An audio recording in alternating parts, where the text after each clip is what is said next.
안녕하세요. 오늘은 이름처럼 행운아로 불렸지만 그 안에는 또 치열함도 있었던 작곡가죠.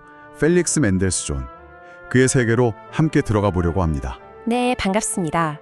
당신이 보내주신 자료들을 보면서 그의 많은 작품 중에서도 특히 그 이탈리아의 태양을 닮은 교향곡 4번 이탈리아를 좀 더 깊게 파헤쳐 볼 텐데요. 이탈리아 교향곡 정말 유명한 곡이죠? 네, 단순히 곡을 아는 걸 넘어서 왜 이게 이렇게 매력적인지 또 작곡가 자신에게는 어떤 의미였을지 그 속을 한번 들여다보는 시간이 될 겁니다. 멘델스 존 하면 보통 뭐랄까 되게 유복한 환경에서 다재다능했던 천재 이런 이미지가 강하잖아요. 그렇죠.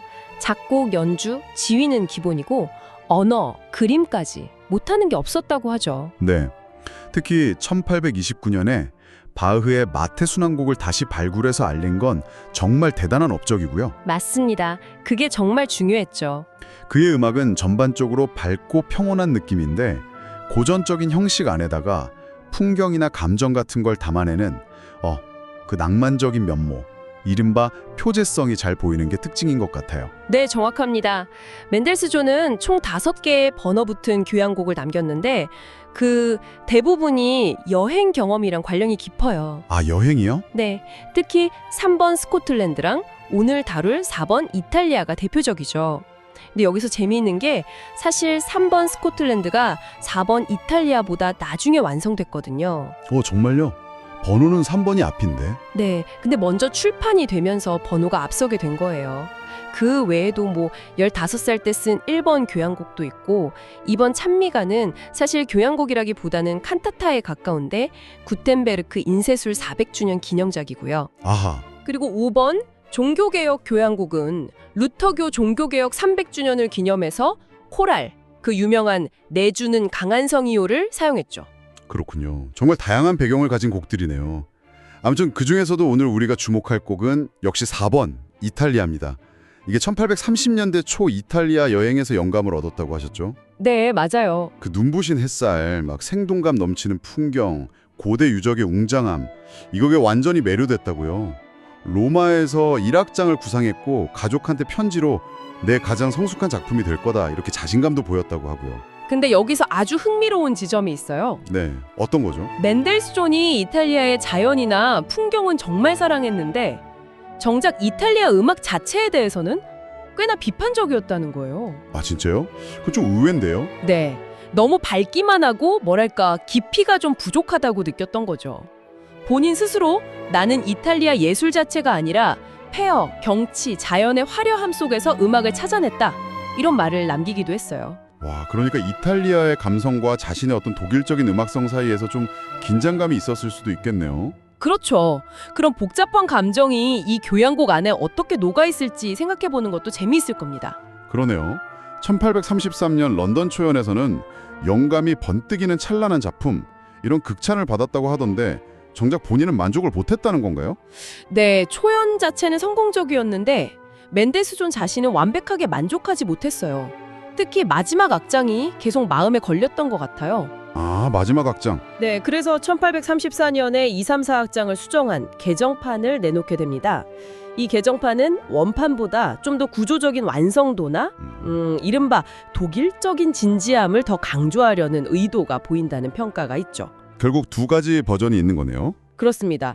근데 아이러니하게도 이 곡이 멘델스 존 살아있을 때는 출판이 안 됐어요. 사후인 1851년에야 출판되면서 4번이라는 번호를 받게 된 거죠. 허허, 참 우여곡절이 있었군요. 그럼 악장별로 그 매력을 조금 더 자세히 들어가 볼까요? 1악장은 워낙 유명하죠. 서주 없이 그냥 바로 빠름 터져 나오는 그 밝고 활기찬 에너지. 네, 정말 그렇죠. 진짜 이탈리아의 푸른 하늘 아래에 있는 것 같은 기분이 들어요. 8분의 6박자, 그 춘꽃 같은 리듬이 정말 경쾌하면서도 우아함을 잃지 않고요. 맞아요. 특히 목관 악기들이 멜로디를 막 주고받는 방식이 아주 매력적이고요. 또 자세히 들어보면 바흐의 영향 같은 거, 그러니까 여러 성부가 정교하게 얽히는 대위법적인 짜임새도 느낄 수 있어요. 아, 이탈리아 햇살 아래 느껴지는 독일적인 견고함이랄까? 그런 건가요? 네, 그렇게 볼 수도 있겠네요. 근데 이 악장은 분위기가 확 달라지던데요. 뭔가 좀 경건하고 명상적인 느낌이 들었어요. 네, 그건 아마 나폴리 같은 곳에서 본 종교 행렬이나 아니면 순례자들의 노래 이런 데서 영감을 얻었다고 추측해요. 느릿한 행진곡풍인데 오보에 바순, 비올라라는 좀 흔치 않은 악기 조합이 쓰였거든요. 아, 그래서 더 독특하게 들렸군요. 네, 그게 고풍스러우면서도 약간 이국적인 분위기를 만들죠.